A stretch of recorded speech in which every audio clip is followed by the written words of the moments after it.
Hey guys, and welcome to another brand new video. In this video, we actually have some pretty big news that's been floating around all throughout today. Now, as you guys probably know, there's been an ongoing, rumor slash leak slash speculation when it comes to the PlayStation 5 Pro. Now, the PlayStation 5 Pro, I think for most people already know, is probably going to happen. Already saw it in the prior generations. It's been a few years since the PS5 that came out, and if you guys ever are subscribed to the channel, we do cover this news a decent bit. Like every now and then there's a brand new leak, brand new information, so I've kind of just been doing like almost like a slow build up of like a wave where it's like, okay, here's like the GPU, okay, here's a CPU, okay, here's what they might want to go and do. And right now we're actually seeing even more kind of crazy stuff when it comes to the PS5 Pro with all their brand new technology. So we're going to go talk about this as of right this second. So make sure you guys are subscribed with the notifications on. We have the Twitter and Twitch stream down below in case you guys would like to go and follow. We also have the brand new Samsung giveaway and also their sign up pre-order for that down below. If you guys want to go click on that and check that out, you guys are very welcome to. That's a hashtag ad, but we always love Samsung. And of course, give me your thoughts and comments and everything down below. So as I mentioned, PlayStation 5 Pro has been it's almost like a meme at this point, I think, in the gaming sphere, where we're expecting it to go and happen, we were waiting for it to happen, but we don't know exactly when, where, how, and what, but we keep on slowly figuring out all those informations. But right now, there's been a really, really big leak when it comes out to Moore's Law is dead, when it comes to the brand new next-gen PlayStation console, and there is going to be actually a brand new technology coming and joining itself for the super resolution technology for the PlayStation 5 Pro. We saw some very intriguing information a few weeks ago as well. Well, that information was kind of tied into, hey, we're going to have like cool AI, hey, we're going to go and have like all this brand new stuff and basically try to utilize, like I said, UI to go in, or AI to go and basically like super sample, try to have a chance to like upscale resolutions and basically fill in a lot of blanks at like the CPU and GPU, like the encoders, like that are like making the games run, to kind of take the load off of them, to make it easier to get like a higher resolution, to make it easier to have a better frame rate, and kind of just optimizing the stuff inside of the console, if that makes sense. So, this is cool. Like, we like the idea of this, but even more stuff has come out as of today too as well, saying it was revealed that the alleged PS5 Pro GPU has machine learning capabilities of 300 tops, which I think is like teraflops per second, something like that, with 8-bit integers. For 16-bit floating point calculations, that figure is 67 teraflops, which also means that a single precision computer, FP32, is estimated at 33.5 teraflops at its peak, over 3 times as much as the current PS5. Now, as I'm sure you guys probably know when it comes to everything, I have no idea what that basically means. We could always have a rough idea, obviously, for just like know what GPUs do and what they kind of do to calculate, how they basically do the precision of like encoding into the console itself and rendering and all that. Like, we get the rough idea on it, but basically saying high level, it is 3 times as much and better than the current PlayStation 5 on essentially like learning, using the software to basically do things better. And like the rough idea with AI and like super sampling stuff is kind of what we said. It basically allows things to get rendered a little bit quicker, allows things to fill in the blanks a little bit quicker, allows things to be a little bit more optimized. Just a lot of these things are all in a combination of the software and also AI that we see in these types of consoles.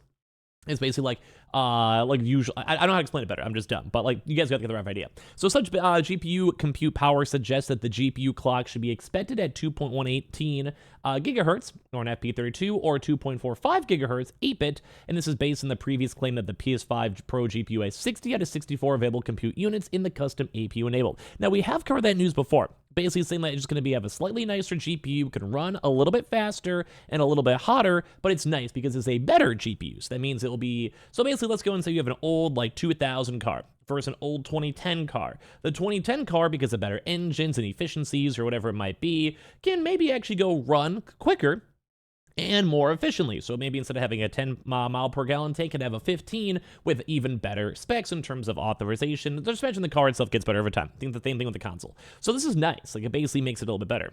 So in a document titled The Trinity Technical Overview, where Trinity is known codename for the PS5 itself, update, it is claimed that the PS5 Pro could support machine-enhanced versions of the TAAU, or the temporal anti-aliasing upscale, which I do believe is more focused on like making things higher resolution easier by using machine learning. I think maybe my best example from what I've seen is basically like you have a 1080p game, and then as you go and have a 1080p game, then it could go up to 4K by using like this machine learning to make it better. That's like my understanding of it. And then obviously because it's not like properly encoded, more so using AI to go and like kind of super sample it and make it a little bit more better. And you'd use this between like thousands of people playing the games, like millions of people playing like Spider-Man. You have a chance to upscale this stuff very well with mass, I guess, machine technology learning.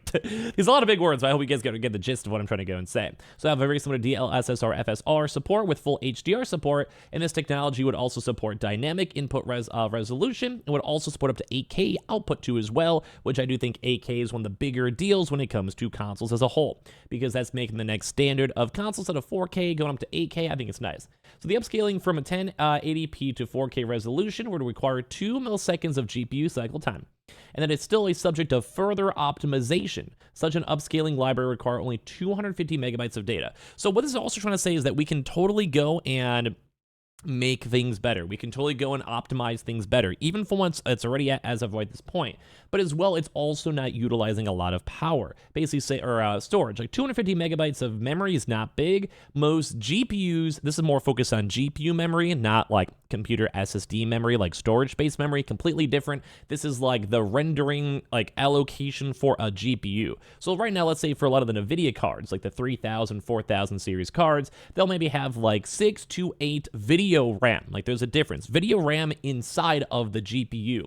And with that, that's like probably gonna be maybe a little bit smaller. I'd maybe say 4 to 6 is what we're expecting on a PS5 because it's more of a cheaper, alternative. But that's still a good ratio. Like only 2.5 also allows you to utilize the other stuff for rendering inside a game. Now I may be losing you guys. It's basically like technology inside of technology, and then the technology inside the technology is only using a little baby bit, and then it allows all the rest of the technology to be utilized by like AI, from my understanding. So similar to AMD's FSR and NVIDIA DLSS, there is no requirement for per-game training, which means it can be supported by developers easily through the official software development kit. So basically, that's what I was trying to say in the example before. If you have a few million people playing Spider-Man, they don't necessarily need that. They can still use that. That is still commonplace, but let's say you're just like used to using Sony games and you just have to have your own in-game testing. It might be a little bit better. That's fine. But basically, here's some of the actual leaks itself with the machine learning hardware and PlayStation with the spectral super resolution. And then you guys can kind of go and see all this type of stuff over here. Saying, what is this as well? PSSR PlayStation Spectral Super Resolution. If you guys are wanting like more of a bigger and more actual proper research video, let me know. But basically, it's like it uses PlayStation machine learning, PSLM, to perform super resolution processing input data to generate color buffers with a current maximum resolution of 4K, but they want to go for 8K as we mentioned. Now that although the PS5 Spectral Super Resolution is a brand name for its functionality, is often referred to as PSMLMFSR in the SDK documentation too as well. But yeah, basically, it's cool to see that basically they're trying to put like this dynamic input resolution, requiring all the memory too, as we mentioned too as well. It's only a 2-second to upscale, which is going to be good because it's also only current side. Now, you guys could also maybe even see this from an example. We're going to have to zoom this in really big in honor of Moore's Law. But basically, you guys can kind of see the differences. Maybe I'll try to put myself really far down below. So easy. But yeah, basically, if you guys look at this one, it's kind of hard to maybe see a YouTube video, but it just makes things a little bit clearer. Like if you look at, say, like all of these other different types of runs, you can see like, say, like the figures on the body a little bit better. Like look at the individual stripes more so on the armor, where these kind of blend in a little bit more. Like you see how like this one's like very kind of small and like different, like looks like different sizes. It just looks a little bit more clean. Like if you kind of just stare at it. It might be hard to see in a YouTube video though, because there's like a little bit of like you copy paste and then copy and paste it, if that makes sense. But overall, it just makes something look a lot nicer. So basically, Sony is still the PS5 Pro.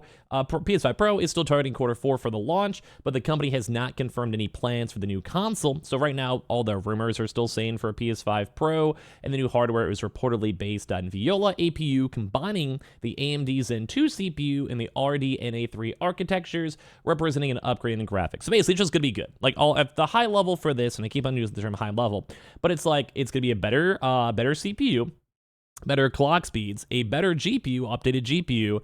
It'll have more actual GPU space from what we've seen, with the chance to overclock and make it even better. Think how in PCs you can basically like have it like be like usually at 80% is the standard, but certain games that might need it can bump up to 90, 100%. Maybe think like a Sony game where they could test it, they can know they can utilize the entire thing. Kind of how they've utilized the SSDs where they can fine tune it for their games. And as well, they're also it's a slightly just all around better console. It's still expected around November. People are still hoping for it. And at the end of the day, this will be a nice bump because we haven't really seen too much competition from Xbox. Xbox itself as a console has been kind of quiet. It's been kind of chill. They are rumoring that they're not going to have a mid-console generation refresher, which is maybe good. So I'm very curious on what you guys go and think at the end of the day. But this is cool. Like, I think having brand new technology, having brand new super sampling, a little bit more of an in-depth vibe, I think it's nice to see at the end of the day. So give me your thoughts. As well, a reminder, I just want to give you guys more details on the Samsung promotion that is linked down below. You get like $100 off on the pre-orders, and if you guys sign up, you guys are entered to win a giveaway from Samsung itself.